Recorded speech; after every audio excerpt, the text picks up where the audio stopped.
más o menos contarles un poco cómo funciona la ley, ¿no? Acá. What were your thoughts and emotions when Raquel was talking to us on the first day? I was shocked. Extremely shocked. Just such a shock. Enraged. Sad. It's really sad. Surprised. I had shivers down my back. Really, really sad. Like really shocking. A lot of thoughts that popped into my mind were obviously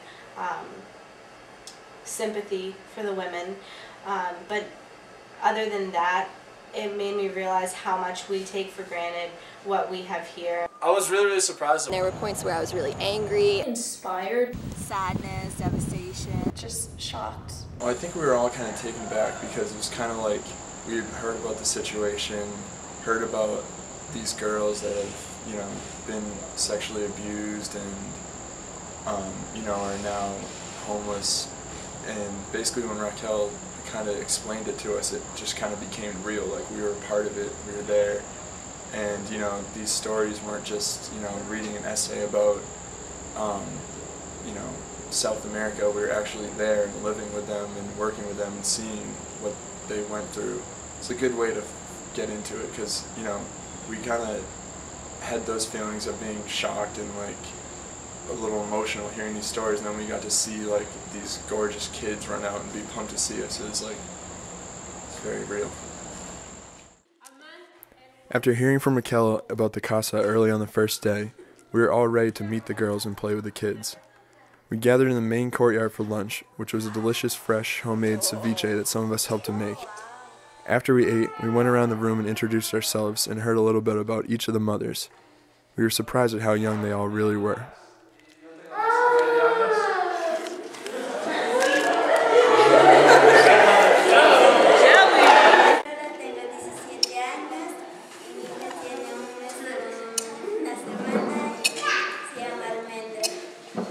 It was interesting talking to the mothers, like they were really quiet and reserved. I was just surprised the mothers were so young.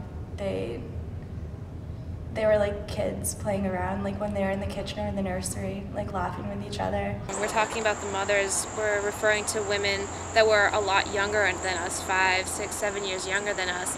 And it was tough to fathom the fact that they were actually the mothers raising these children. Personalmente, mal. No sé, con la autoestima muy baja. No sabe lo que le gusta, no sabe si le gusta la manzana, si le gusta la pera, si el rojo, el verde, no sabe nada. Cuando llegan, generalmente vienen sin ropa o vienen con muy poca ropa, pero su barriga va creciendo y ya no sirve, ¿no? Entonces, les damos ropa de la que recibimos, pero, por ejemplo, este grupo no puede decidir qué es lo que le gusta. Entonces, a veces le ponen la ropa delante y coge lo que quieras. Y no, miran al suelo y dicen lo que usted quiera, señora, lo que usted quiera, señora. Y puedes estar toda la tarde que no van a decir qué quieren.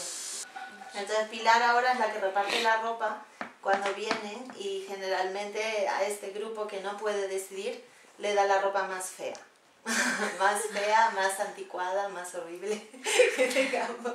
Y es también una estrategia porque cuando ellas empiezan a ir al colegio o empiezan a ver cómo las demás van vestidas o todo esto produce que entonces hay algunas mamás que en el siguiente cambio de ropa ya quieren otra cosa, ya esto es muy largo, o esto es muy bajo, no me gusta este color.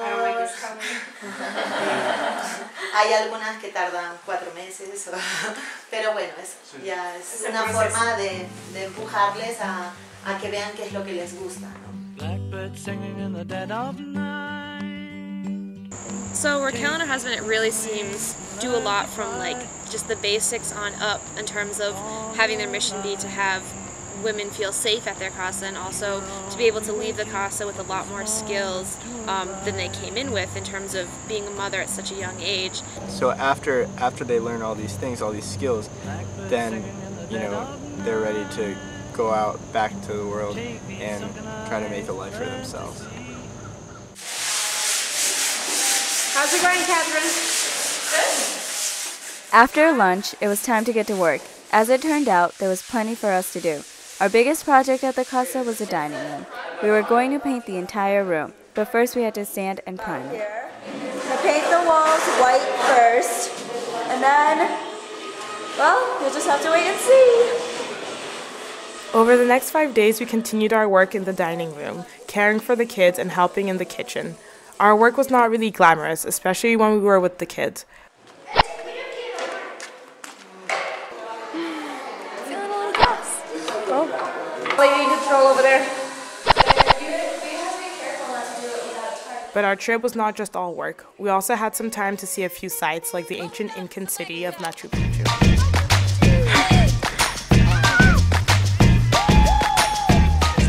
Alright, mate. We're discovering the ancient caves of the Condor in the Incan Empire of Machu Picchu, which means old pink. Let's go.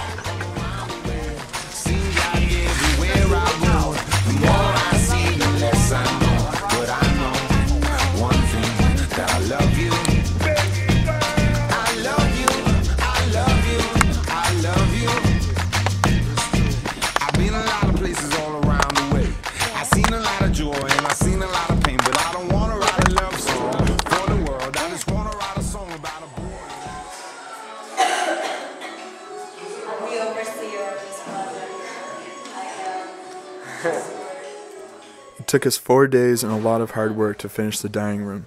Collectively, we brought over 500 pounds of clothing and toy donations and over $1,000 for the casa.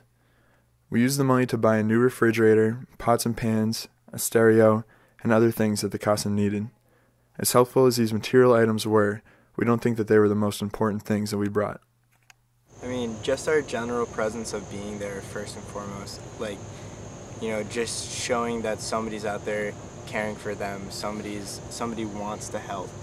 I think it was important for us to kind of cross those borders and show the women and the kids that we were concerned for them, and maybe we didn't know exactly what they were going through, but we cared what they were going through. So what did you learn from the experience?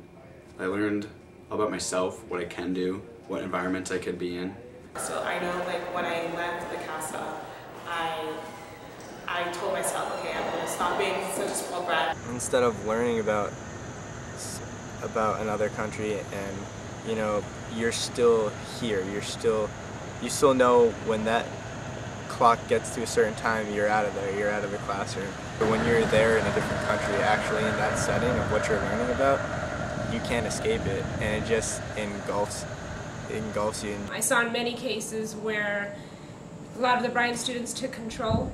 All I needed to do was step back and expose them to certain situations, and I saw that over and over again. I could give you the example of Todd being the maestro, as I called him. Maestro means like the head person taking care of our dining room while we were at the casa, and he seemed to take control of that. So that's one example. Do you think it's time to give it up a little bit? Yeah, I'm almost done. I saw students as involved in this social justice issue, and it made me really proud of them. I don't get to see students in that light very often, and it was very refreshing and very gratifying. So when you see Bryan students taking on these responsibilities all on their own, it's just an amazing experience. Overall, our experiences in Peru were truly amazing. We learned a lot individually, grew as a group, and connected with others in ways many of us never had before. We were truly inspired by the strength of the women at the casa, while at the same time we brought our own strengths and skills to them. And while we brought our hopes of helping and making a difference, we also received a few lessons in hope ourselves.